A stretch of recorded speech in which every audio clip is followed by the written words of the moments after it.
think that the Israeli government has put the war efforts as their first priority and bringing the hostages home as the second priority. The two goals of the war of defeating Hamas entirely and bringing the hostages home are not compatible. Joining me now is Gershon Baskin, a former Israeli peace negotiator. Gershon, thank you for giving us your time. My pleasure. Do you think Benjamin Netanyahu truly believes that Israel can stand alone, or is this him being a strong prime minister for a country at a time of crisis? Yeah, first, let's put into perspective what he said. Israel's not facing an existential threat from Hamas in Gaza. It's ridiculous to paint Hamas as an existential threat to Israel. Israel has destroyed much of Hamas's ability to threaten Israel, to govern the Gaza Strip, and Hamas was never an existential threat to Israel. So that's not the issue here. But wouldn't you say, Gershon, sorry to interrupt you, but one of Hamas's edicts is the destruction of the state of Israel. So okay, that's true. Hamas has been dedicated to the destruction of Israel, and they did commit atrocities on October 7th. There's no question about it. But the reason why they were able to commit those atrocities is because the government of Israel failed to deploy the army to protect the people of Israel. If there had been a dozen tanks and 2 or 3 assault helicopters in the air at the time in the morning of October 7th would have never happened. It was Israel's failure to protect itself that led to the horrendous results of the atrocities committed by Hamas. Now Israel wants to attack the 20% of the Gaza Strip that it hasn't attacked yet, between the cities of Khan Yunis and Rafah. There are about 1.5 million Palestinians there. It will be catastrophic if Israel attacks that area, and the United States has a duty to ensure that the weapons that it supplies to Israel are not being used to kill innocent civilians, which they have done until now. How much of a tough spot is the Prime Minister Netanyahu in? From what I understand, he has a lot of pressure from the right wing of his party. They could threaten with pulling out of his coalition, therefore forcing elections. That could have a knock-on effect of him being voted out of office. And the knock-on effect of that would be that he might have to face trials on accusations of criminality and corruption cases against him. If, on the other hand, he maintains this defiance and standing alone, he risks upsetting one of Israel's biggest allies, the United States. How do you see his position? First of all, he is already standing trial for corruption. He was indicted more than 2 years ago, and his trials are continuing. Even as the war continues, he's on trial for corruption. Secondly, Netanyahu has lost popularity with the people of Israel because he was the man in charge of Israel on the day that Hamas crossed the border, breached the border, and committed those atrocities. Now, it wasn't just October 7th that was the problem, is that Netanyahu has fostered a strategy and implemented a strategy since 2009 that removed the Palestinian issue from the agenda of Israel. He convinced the Israeli people and the world that this conflict could be managed, that we can make peace with our other neighbors without dealing with the Palestinian people, that we can continue to occupy them now for 57 years and expect to have peace. And this blew up in our face on October 7th. So more than 2/3 of the Israeli public want us to go to elections in 2024. He's lost more than half of his base. The problem is that the majority of Israelis believe that we should only go to elections once the war is over. And that's one of the reasons why Netanyahu has no intention of ending the war, because he will be voted out of office, and he doesn't want that to happen.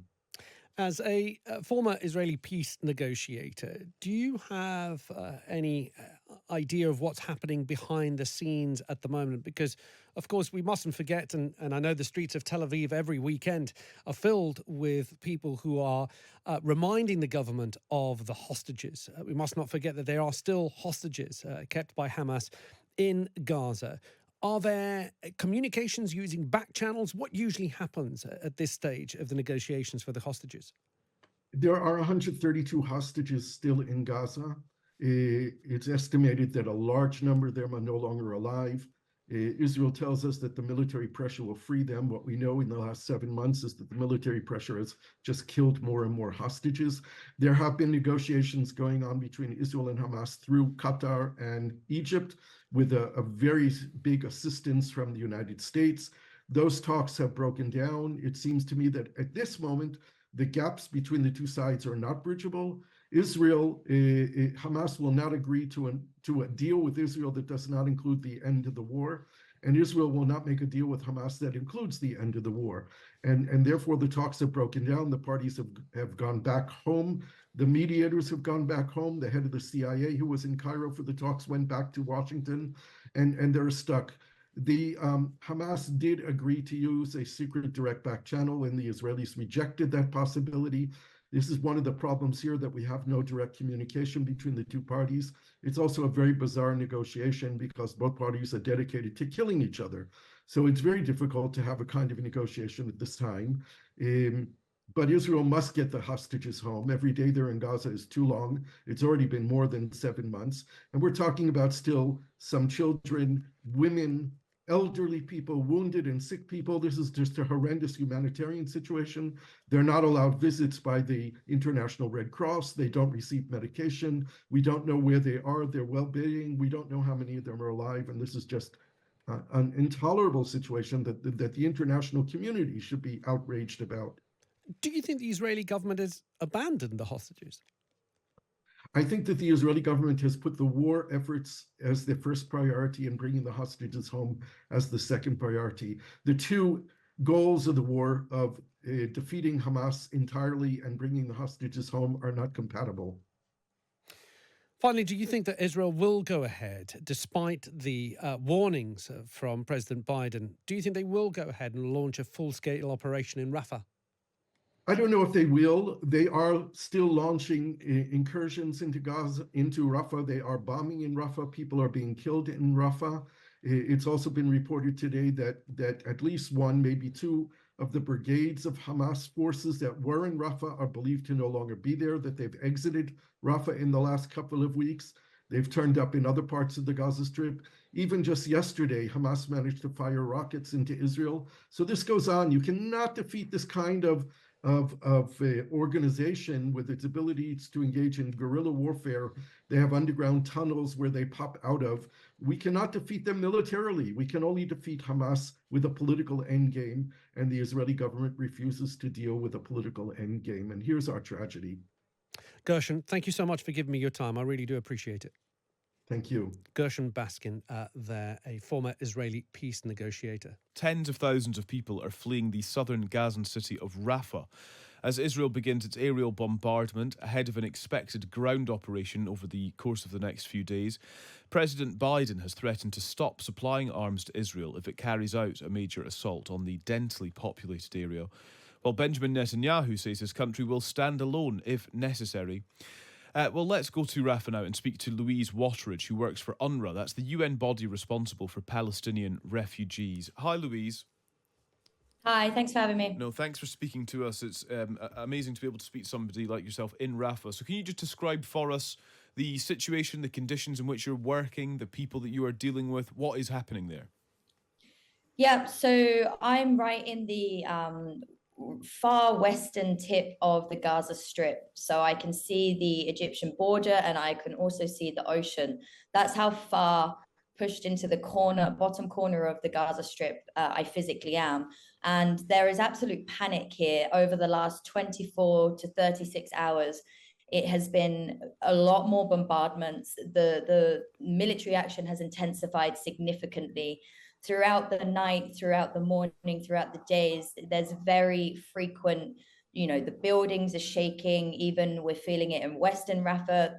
The action is happening in the east of Rafah, but it's certainly advancing towards central, and we're feeling it in the west. So this is one of the last places in the Gaza Strip that is not destroyed.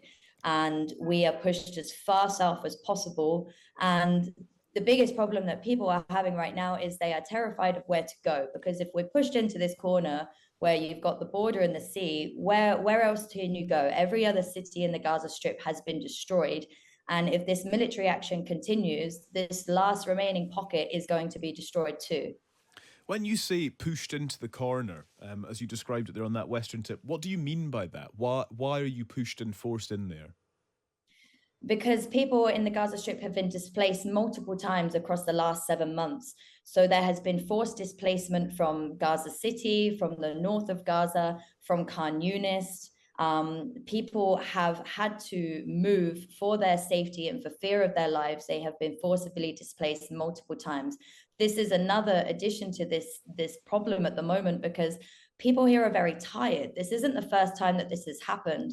For 7 months, they have been forced into different areas, told there will be safety, and then not found it and had to flee again. People have lost their homes, they have lost their family members, and after 7 months of no access to sustainable food and fresh water, they're exhausted.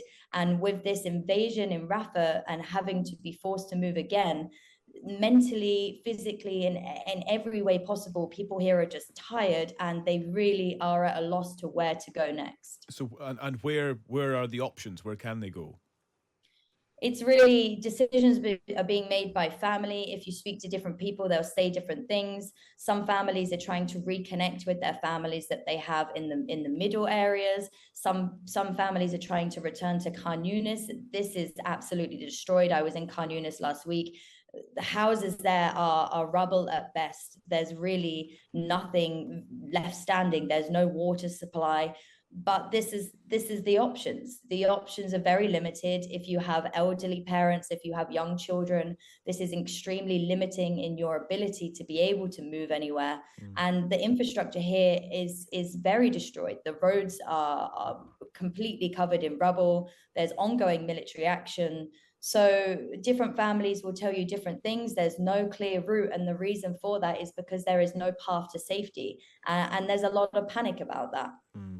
In terms of the aid situation as well, Louise, we want to try to understand this because, I mean, a couple of things. First of all, we've had it reported to us this morning that the temporary pier being built by the US armed forces should be opening today. Is that your understanding? I don't have that knowledge about the temporary pier. We get most of the aid that we deliver to people here through the Rafah crossing. And currently the Rafah and Kerem Shalom crossing, which are in a very close vicinity, is surrounded by very active military operations. So these crossings are not functioning for humanitarian purposes. And that is a huge problem for us. I mean, UNRWA, the agency I represent and I work for, is the largest humanitarian agency in the Gaza Strip, providing aid to people directly in the shelters and across different areas. And throughout the last 7 months, the huge majority of aid has come through these crossings. So now that these are surrounded by military action, this is just another challenge added to the many challenges that have already been faced for this humanitarian operation. Can I put some comments to you from Sharon Haskell, who was formerly of Likud, the political party of Benjamin Netanyahu, who we'll be speaking to on this programme a little bit later on. But I can tell you, based on some of her comments from the past, she says the following: there are hundreds of trucks going into Gaza every single day. There's storage of UNRWA that is full with hundreds of containers of food and humanitarian aid, but they do not distribute it. The ones who are holding the humanitarian aid are Hamas, in fact. You go to the Gaza market, you see flour being sold for 200 shekels, the equivalent of $54 US. Tents are being sold for the equivalent of $541 US. It's not being distributed for free for Palestinians. And that's what you really have, the humanitarian situation. I mean, there's several claims in that. I suppose we can go through them one by one. First of all, does UNRWA have storage filled with hundreds of containers filled with aid that isn't being distributed? So firstly, I will say I can't really comment on what this representative has said, but what I can tell you is what I see on the ground. Sorry, why can't you comment? Because these are suggestions made about the aid agency that you represent, and so I'm trying to understand what the reality of the aid situation is.